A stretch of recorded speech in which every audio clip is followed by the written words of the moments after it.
Hi, this is Ashley Chalk, Vice President of Business Development with Chip Ganassi Racing, and this is One-on-One with ADC Partners.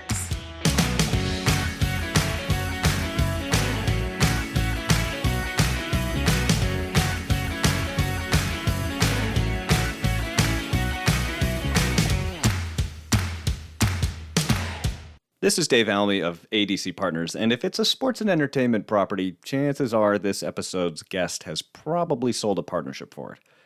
Ashley Chalk is the VP of Business Development for Chip Ganassi Racing, and she's been developing corporate partnerships for all kinds of organizations over her 20-year career. You name it, she's sold it. Minor League Baseball, Legoland, Disney on Ice, Ringling Brothers, Barnum and Bailey Circus, and now 14-time champion, Chip Ganassi Racing. We talk about Ashley's development as a sales professional, what she sees as her essential skills, and why a quick no is better than 1,000 maybes. We also cover the impact of the Netflix series Drive to Survive not just on F1, but on all of motorsports, and why she's so bullish on the growing opportunities for women in racing. Lastly, she also shares a little bit about an unfortunate encounter with a ghost pepper. Thanks for listening. Ashley Chalk, thanks so much for joining on the podcast, and I'm going to jump right into it. You started this sort of long and illustrious career in sports and entertainment. You took two internships, right? For Disney and the West Michigan Whitecaps of minor league baseball, and I think that's probably the first time those have ever been used in the same sentence. Maybe, right? But and I'm wondering, when you look back on those experiences, you thought, oh, sports and entertainment, this is the way to go. What was it about those that really started to get you interested in a career that way? Yeah, great question. So it actually started before that. As a kid growing up, I was in theater, arts, music, and playing sports. And you were a theater kid and a sports kid. Oh, yeah. I nerded out on the theater side and went and was a competitive beast on the tennis courts as best as I could. So, no, I was exposed to music at an early age. My grandpa played the trumpet. My mom played the piano. So grew up around that. Fell in love with the theater, acting. So the whole bit of entertainment, live entertainment and sports. My dad took me to Dodgers spring training camp when I was probably still in diapers. So just grew up around that atmosphere and knew there had to be a way to work in it. And at the time, I can make money doing this. Yeah, right. I was like, there's no way I'm going to sit around doing a 9-to-5 monotonous job because I definitely, that is not something I'm cut out to do. And was very grateful to have just that exposure growing up, also living internationally. So you had all this arts and culture and everything around me. So when I got to school, there wasn't anything such as like sports management degrees or any of that. So it wasn't truly then until those internships that it really started to frame up the direction that I was going to take. And thankfully to the great leadership that I had in both of those internships. And it was really the West Michigan Whitecaps internship and their affiliate of the Detroit Tigers that I really discovered that sales was going to be the path that I was going to take. Never really thought in a million years that I would be a salesperson, and I still hate saying that word, right? Because that's really not how I describe myself, but it was there at the West Michigan Whitecaps that I was able to dig my teeth in, and I was exposed to pulling tarp, to PR, to promotions, to, yes, I was Crash the River Rascal, the mascot a couple of times. You were the mascot. So, I literally took the words right out of my mouth because I thought, God, the best thing about minor league baseball internships is you get to do everything. And you were the mascot. Yes, I was. I can smell the stench of that costume. It's there's no way you can possibly prepare people for what it's like to be inside a mascot costume on a 100-degree day at a minor league baseball season. No, and I may or may not have been in a mascot costume for our high school once or twice too. So I was. Oh, that's that theater kid and sports crossover again. There you go. So I was fully prepared to take it on. So again, it was. I had some incredible individuals that really honed in on that and on that skill set for me to start understanding what it was to do sales, and I'm grateful for that. So you started it specifically in tick. I mean, as I think just about 90% of the people involved in sports in any way, shape, or form, ticket sales is kind of where you begin. And you start with that classic open up the phone book and start Mhm. calling names. I mean, it is sales in its purest, most distilled example of it, right? Yes, But yes. it's not how partnership sales necessarily work. So I'm wondering if you can talk about that transition from doing straight up ticket sales to partnership sales, because it's common for a lot of people, but the skill set is a little different. So what did you carry forward from ticket sales, and what did you have to kind of relearn as you got in doing the partnership side of that equation? Regardless if you're doing 90, 100 calls a day or 5 meaningful calls a day, Yeah. it's all about your approach and having the confidence to just go for it and believe and be excited about what you're talking about. And that's what I've been very fortunate to do, throughout my career, is always have really fun, and really get excited about what it is that I'm speaking to someone else about. What actually there was that interim between the partnership sales from just hardcore ticket sales, yellow phone book. There was not the good old World Wide Web, Google, or any of that Back wonderful. in the day. Yeah, right, right. But it was premium hospitality sales, and my initial stint at Daytona International Speedway after the Whitecaps allowed me to take that interim step. So now you're selling more premium I got it. experiences, Yeah. right? So now you're starting to tell a story behind what you're selling. Not that you're not doing that with season tickets or suite sales, etc., but there's a lot faster grind to that versus now these higher ticketed items. So it was now starting to talk about the experiences and getting to know that individual or company and why they needed to step into that particular experience that we were selling at that premium hospitality, which I believe then those two components allowed me to then take that next step into partnership sponsorship sales, because it was the same conversation. It just, again, was just a different process. So it was really those two pieces that really allowed to set that foundation for me to continue on. Yet that idea of storytelling in sales, particularly as you get away from a widget or a thing, when you start talking about hospitality and partnerships, that ability to infuse stories into that process to help a client who might not be as experienced with sales as you are really start to understand like the potential for what this thing is. And probably sports is like the place where storytelling plays the most fact, right? I mean, that's kind of Yeah, the absolutely. gold standard for what it is we're trying to do here. For my time at Daytona, my first NASCAR racing event was actually in college. And remember the first time walking up and just what I felt. I was obviously already a car person, but being able to feel what I felt and have that experience and just the experience as a whole, I was able to then translate that, and be authentic. And I think that's what goes along with that storytelling, is that you have those components. You're not trying to dig something up and try to make some story up that, oh, I grew up around this, and I know how to change the tires and know how much oil every time they take a pit stop. It was just like, this is how I first came into this, and let me share why you need to as well. Because the reality was, at that time, while NASCAR was booming and the corporate brands were still coming into that space, there was still that level of saying, hey, there was enough people that had never experienced it before, and you had to walk them to the water, if you will, to be able to get there and share that same excitement that I had initially when I had my first step into it. Yeah, there's really no way to prepare someone for what that experience is, that sort of visceral reaction when you, particularly at motorsports, right? Motorsports is so Yep. much about the sensory moment when you're at the racetrack and like Yes. the sound of the starting of the engine. I mean, you feel it in your chest. So the ability to tell that story and reflect that to the people that you're, pitching to is kind of central to the whole thing. But Absolutely. let's extend that a bit, right? Because we've been talking a little bit about like racing. We're certainly going to get to racing, right? Because that's your day in and day out. But you've created partnerships for everything I can possibly think of, right? I mean, like every aspect, right? Here's just a couple of them, right? So, certainly racetracks with International, what was once International Speedway Corporation, theme parks with Legoland, and somewhere my kids just kind of, their eye twitched because they loved that place so much, right? Esports with Complexity Gaming. And my personal favorite, Feld Entertainment, which is kind of this. And if people aren't familiar with Feld, I mean, it's the Circus, it's Disney on Ice, it's Supercross. I mean, it's a lot of big events.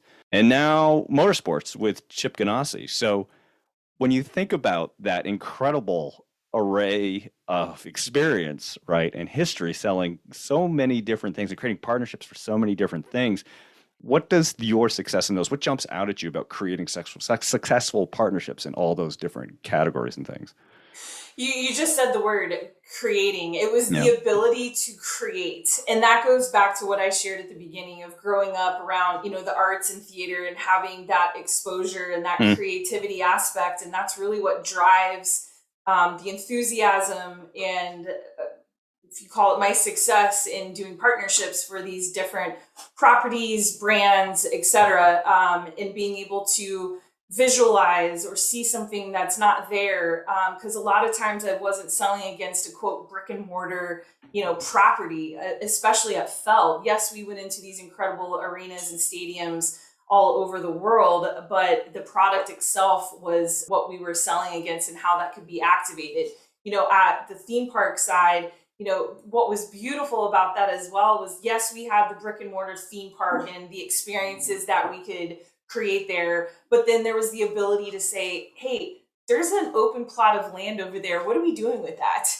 And being able to create literally attractions out of that, and was really excited to say that I was able to accomplish that with the team there at Legoland Florida Resort, and everybody being open to those crazy ideas and the partnership making sense. But of course, at the end of the day, we all can have these crazy out of the box ideas, but it has to make sense for the property or the brand that we're representing, and then it has to resonate to the consumers as well. You bring up such a great point. Is one we talk about quite a bit is the importance of curiosity in this process, right? Because you talked about it, right? It's all these ideas, and you can look at that empty plot of land at Legoland and say, hey, we can create this there and we can do that. But it doesn't really mean anything unless it's connected back to what the partner says they're trying to accomplish. Can you talk a little bit about your own curiosity and how that benefits you in your sales process?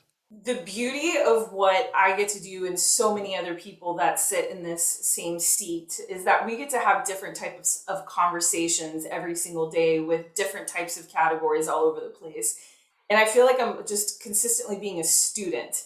Like earlier today, I had a call with another data analytics technology company. Your head spins every single time because you learn something new. And I, by no means am I an expert in any of those, but it's the ability to have a conversation, ask those questions, and take people through that process and really have them understand that you're wanting to actually get to know, what it is that ticks for them. Of course, it sounds so simple and the process, but really the pure art of just asking like your objectives, your goals, like what works, what doesn't work, what challenges, and they seem such basic questions. But that's truly what it is. You're integrating those types of questions into a conversation with somebody to extract what it is that then you can come back and say, hey, there's this really amazing platform on our end, and I'm going to walk you through that. And we're going to start framing up what that is, but we're going to collaborate together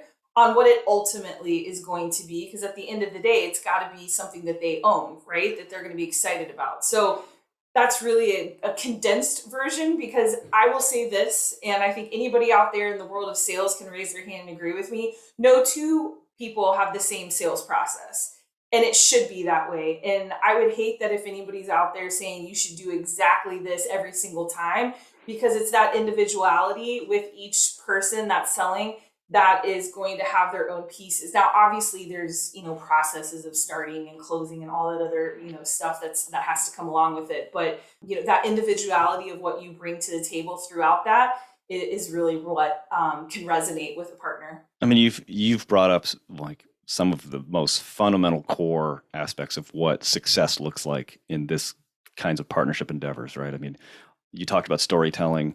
We just talked about curiosity. You just and you've mentioned actually a couple times now authenticity, right? Your own excitement and reality and sort of that practical nature, so people know that you really are enthusiastic about what it is you're selling, that belief in product. But then ultimately there's the fun part, which you just mentioned, right?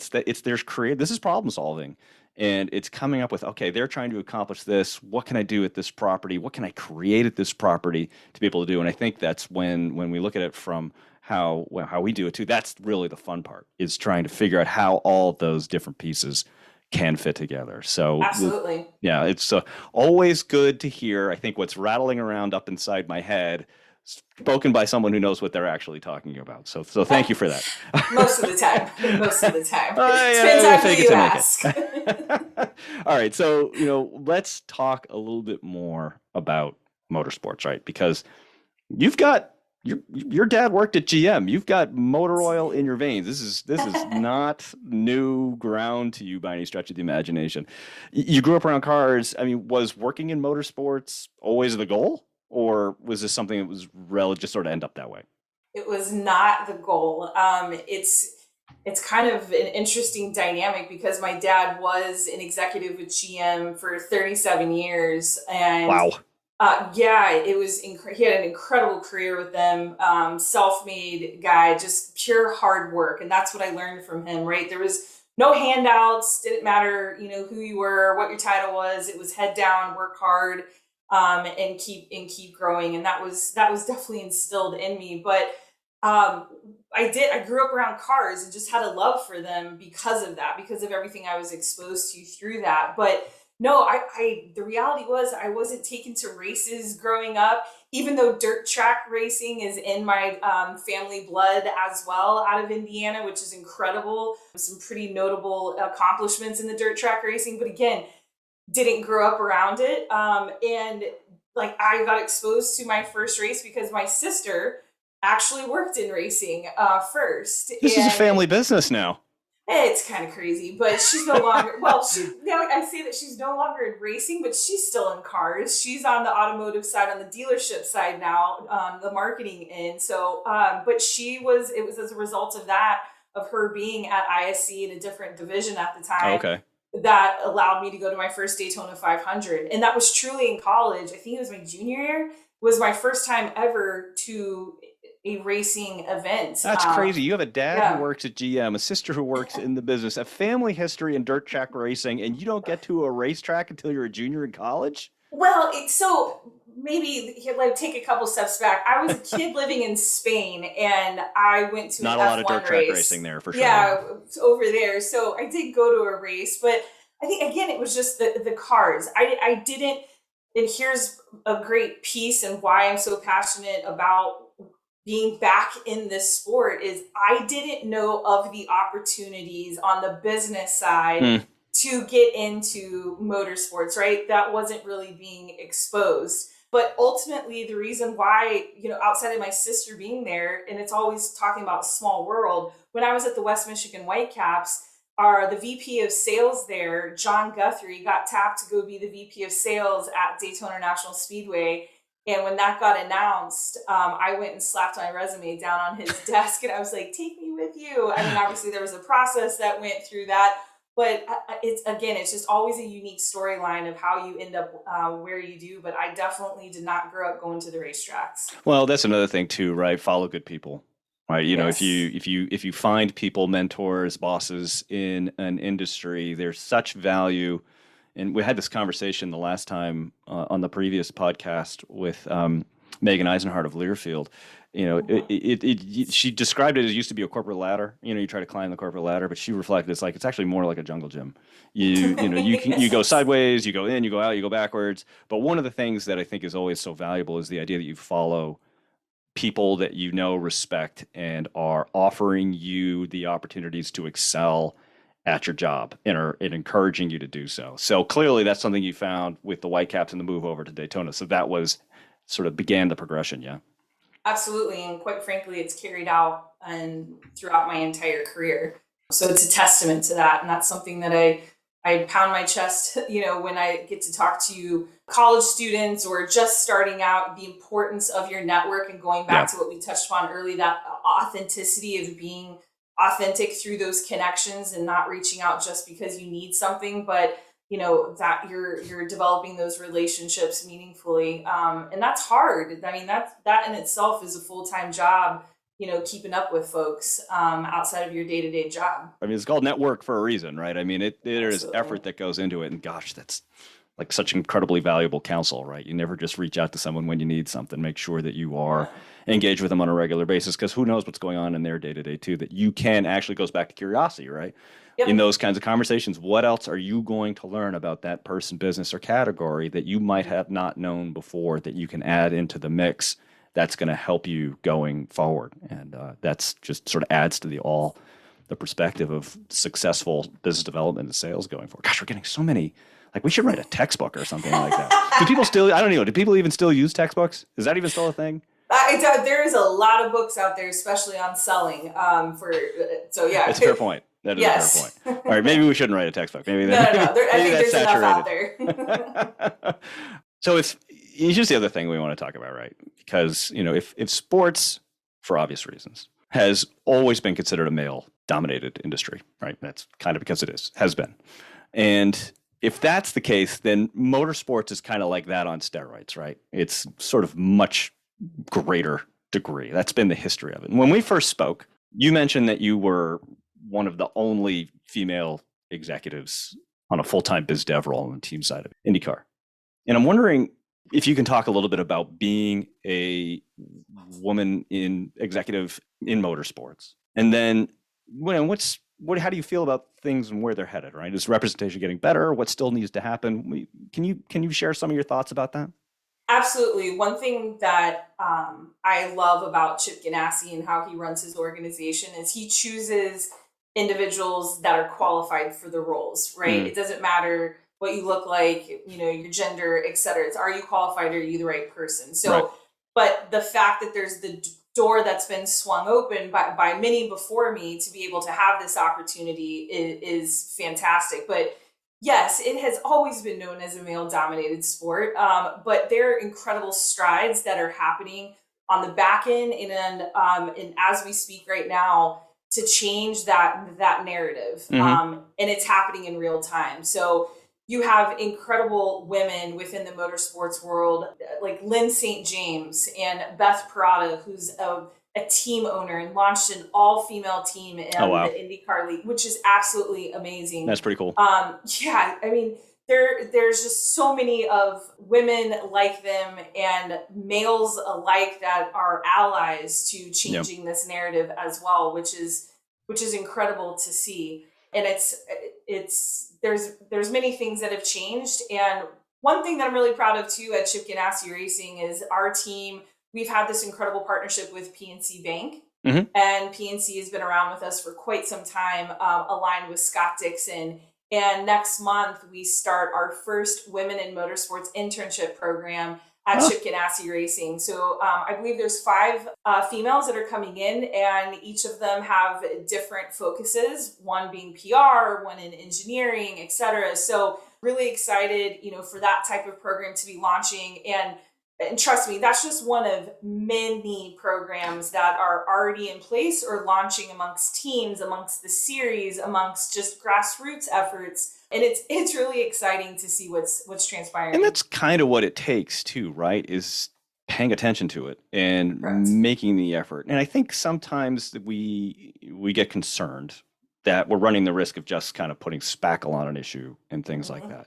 Checking a box. Check the box, right? Okay, hey, we got our, this is just not a relevant example, but like, hey, we got an Earth Day event. We're sustainable, right? Oh, we've got, this thing. We got a, Women in Motorsports Day. We've checked that box.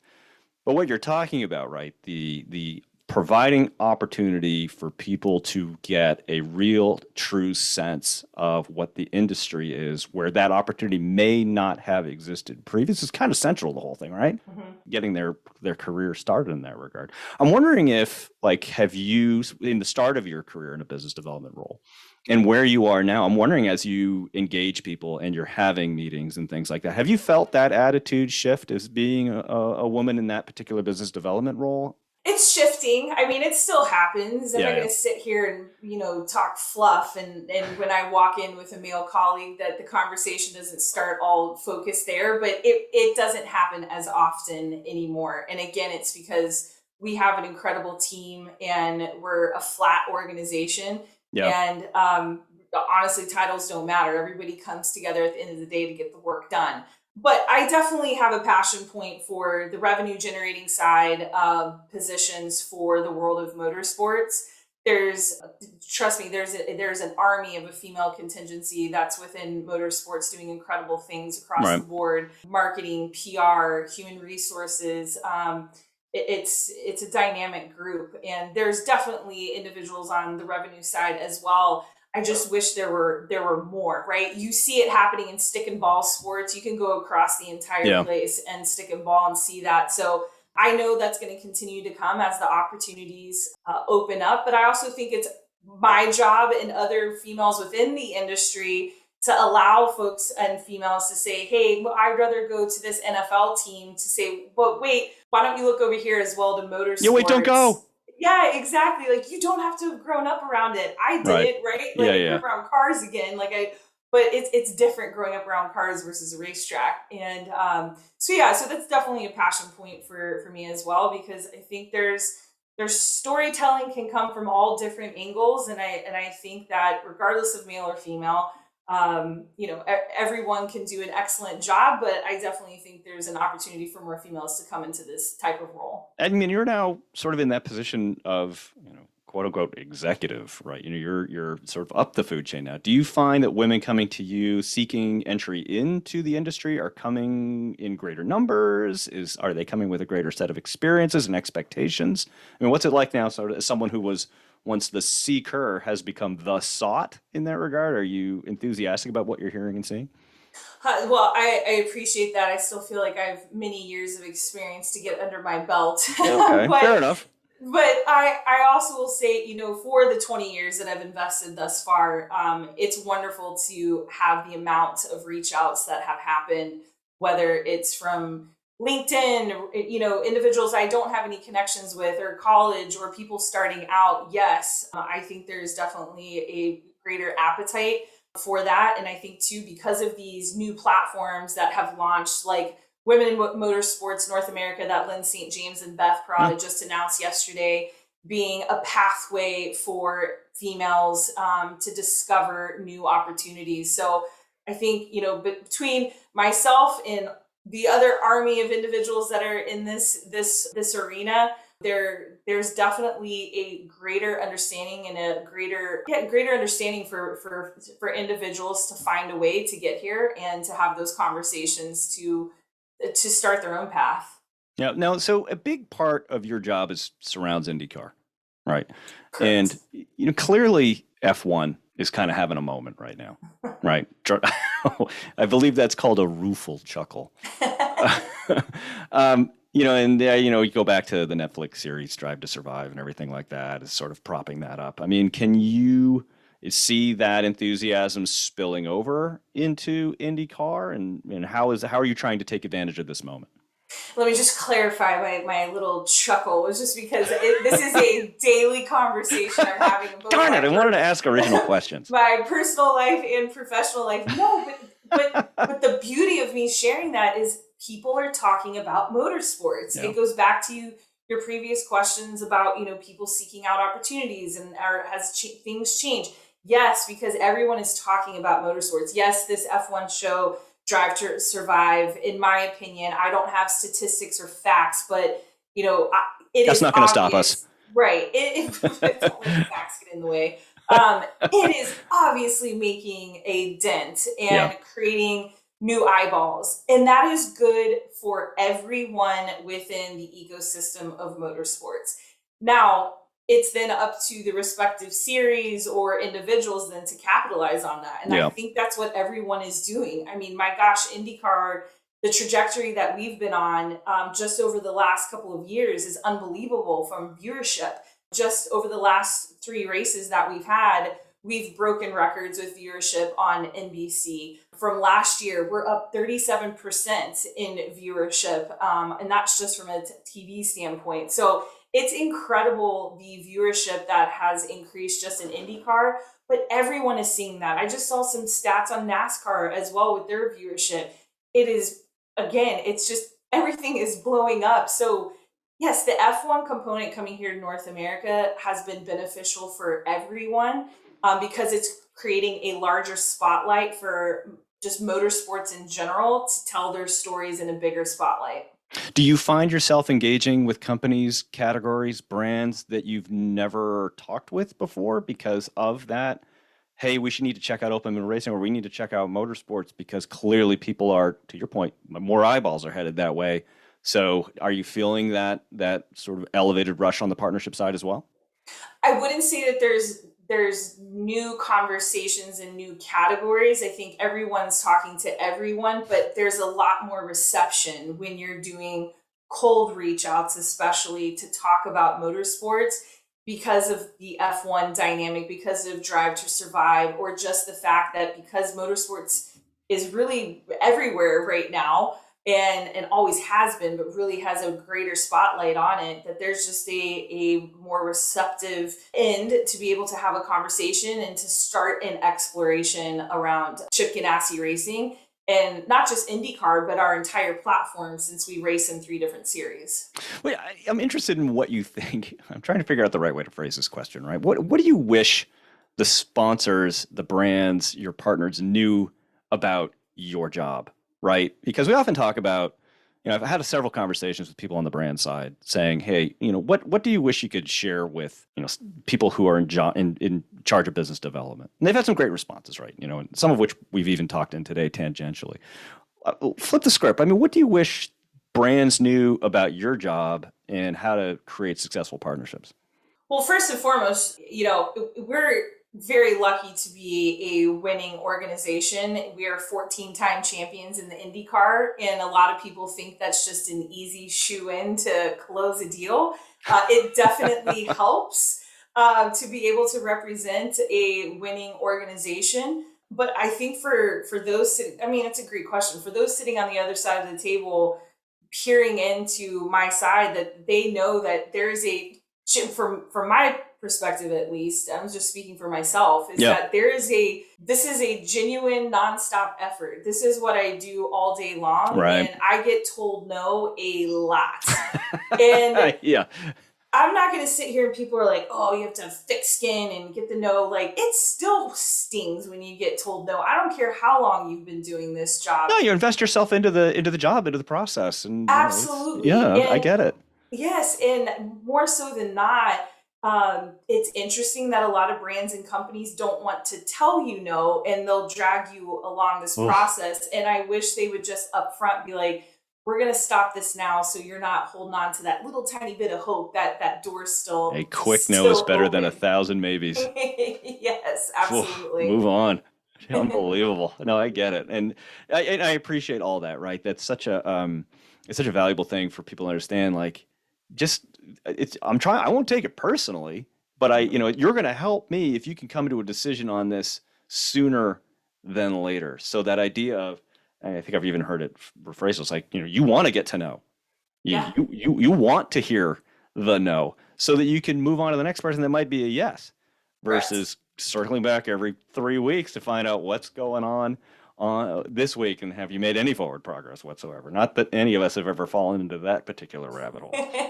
And that's on me, right? That's the responsibility of my role to ensure that I'm being very clear and concise in my communication, and that there's that quick trust factor that's in place, that you're not going to hurt my feelings. I don't want to be too blunt, but at the same token that we have that candid of a conversation, just say, hey, is this even in the realm of possibility, knowing these are traditionally the investments to start looking at something like this? And I I'm pretty upfront with that, especially in the world of motorsports and especially within IndyCar and F1. The investments to come in are pretty significant. Right. So let's not start down this road if you can't even begin to walk towards what I'm going to be asking you.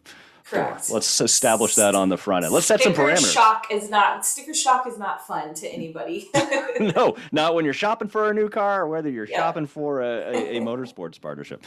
Ashley Chalk, this has been such a valuable conversation on so many levels, and I'm so thankful that you could spend the time sharing your experiences on all, for the entire history that you have of creating partnerships. But before I let you go, I am going to place you into the lightning round. Oh boy. Now, so everybody listening should probably know that, when we're preparing these podcasts, right, we sort of go back and forth over what we want to talk about and frame out some questions just so everybody understands the conversation can be as fluid and smooth as possible. The lightning round, however, this is nothing that Ashley has ever seen before. So, the answers are obviously going to be quick. They are, hence the name lightning round, and hopefully informative as to get you to better know Ashley Chalk. All right, so Ashley Chalk, are you ready for the lightning round? Let's do it. All right, ready? Finish this sentence. IndyCar is better than NASCAR because? We go faster. No, easy, right? Okay, what car do you drive now? Z06 Corvette. Okay, what car do you wish you drove now? A 1969 Camaro. Oh, God, great answer. What's the most impressive car repair you've ever done by yourself? Watching AAA do it for me. Okay, I'm the same. Favorite racetrack and why? Ooh, that's a tough one. I have to say Daytona International Speedway. It was my first track. That was my home track. It's incredible. It's Daytona International Speedway. It's motorsports. Correct. Pretty much what it is. Okay, best ride at Legoland. Oh, that is a great question. Flying School, roller coaster. Flying School? Okay, Duly noted. You are a noted hot sauce enthusiast. How hot is too hot? It has happened, and it was with a substantial ghost pepper that I thought that it was necessary to add to one of my meals, and I literally could not feel my tongue. I don't care about sweating and having it being really hot, but I could not feel my tongue. Okay, so sweating, not a problem. Right. Tongue numbness, definitely a problem. When you can't talk anymore, that's a problem. Okay, that's too hot. Okay, last one. If you weren't doing this, what would you be doing? Oh, traveling and writing for a travel type publication. There's just so many beautiful places around the world that I've yet to see, and I've been fortunate to see a lot of them, but it would definitely be something around traveling. Okay. Ashley Chalk, thanks so much for joining us. Appreciate it, and what a fun conversation. Thank you. Thanks for listening to this ADC Partners podcast. For more information about ADC Partners, please visit our website at adcpartners.com.